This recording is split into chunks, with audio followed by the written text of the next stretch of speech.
Մարտի 13-ին ընտանիքի հետ հեռախոսազրույցի ժամանակ Արցախի նախկին պետնախարար Ռուբեն Վարդանյանը փորձել է հրապարակային կոչ փոխանցել Ադրբեջանի օմբուդսմեն Սաբինա Ալիևային։ Զանգը հարկադրաբար ընդհատվել է։ Ռուբեն Վարդանյանը ստիպված է եղել դիմել այս քայլին, քանի որ նախորդ 10 օրերին օմբուդսմենի հետ փաստաբանի միջոցով, գրավոր դիմումներով եւ հեռախոսազանգերով կապ հաստատելու փորձերը որևէ արդյունք չեն տվել։ Դատավարություններն ավարտվել են մեկ ամիս առաջ, սակայն ոչ Ռուբենը, ոչ էլ մեր տեղեկություններով մյուս հայ բանտարկյալներն իրենց պաշտոնական դատավճիռների տեքստերը որևէ լեզվով, ռուսերեն, հայերեն կամ ադրբեջաներեն դեռ չեն ստացել։ Նրանք չգիտեն, թե ինչ հոդվածներով են դատապարտվել, երբ կամ ուր են նրանց տեղափոխելու։ Մենք խորապես մտահոգված ենք ստեղծված իրավիճակով։ Նրա եւ մյուս հայ գերիների կացության մասին արժանահավատ տեղեկությունների բացակայությունը եւ Ադրբեջանում մարդու իրավունքների անկախ մեխանիզմների վերացումը,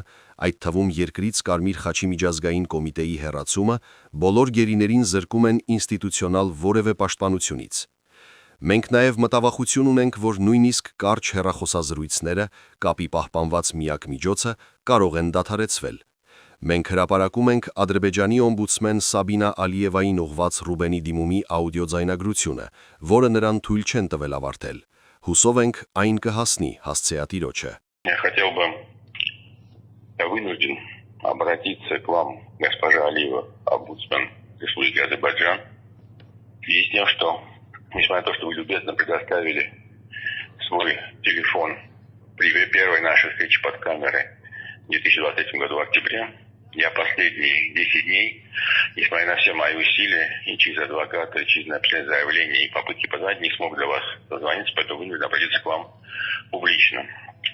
И, к сожалению, у меня нет другого возможности донести до вас то, что происходит и со мной, и с моими коллегами-соратниками. Прошу вас о встрече. Вы единственная глава общественного института, к которому я могу заложить ситуацию обратиться, потому что все остальные органы Азербайджана считают или кросс-контроль, или записывают.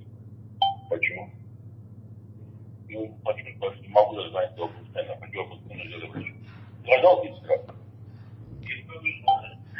И вот мне не дают даже это сделать. Я хочу сказать, что мне, к сожалению, не дают возможности обратиться к вам, что вы единственный, кто мог бы в данной ситуации. Я не могу получить приговор уже месяц.